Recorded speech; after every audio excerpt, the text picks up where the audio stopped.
Charlie, why don't you tell us the difference between the overlap and the interlocking grip and why it might be beneficial for some of our viewers to try sometime? Sure, Kelly. Let's have a little look at that in just a second. I want to talk a little bit about Sergio first. Remember, he sprained his right wrist in November playing the World Golf Championship in Dubai, and as a result of that, he had 3 weeks where he couldn't even swing a golf club at all. So as he's come back into the year, what's going on is that right wrist is a little bit tender, Kelly. So if you have a look at the overlapping grip or the Varden grip, this is what it looks like. If you look at the left hand, it has a left hand where the club is more in the palm, and as a result of that, you can get an excellent wrist cock.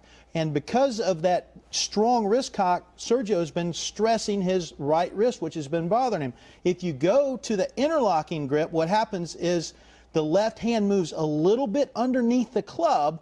That restrains the wrist cock, and as a result, it takes some pressure off of that right wrist. Now, what happens for Sergio, along with taking some pressure off of that right wrist, it impacts his ball flight a little bit. He's going to hit the ball a little bit shorter. He's going to take out the left side of the golf course, so he's probably striking the ball a little bit better because he hasn't been playing so well, but it's a little bit of a double-edged sword. Here's a guy who's swung a golf club using one grip his whole career.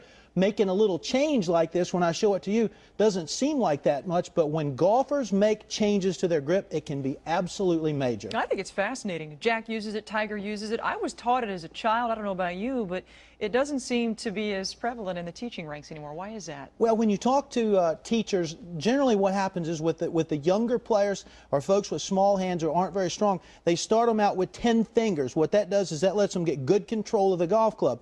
The problem with that is as you get stronger, you battle the hook a little bit. So you move to the overlap. What that does is take one finger off the club that handles the hook a little bit more. And for some players, when you go ahead and you go to that interlocking grip and get that wrist underneath, what happens is it really prevents you from hitting that hook. But as a result, it's more difficult if you've got smaller hands or you aren't as strong to grip the club properly.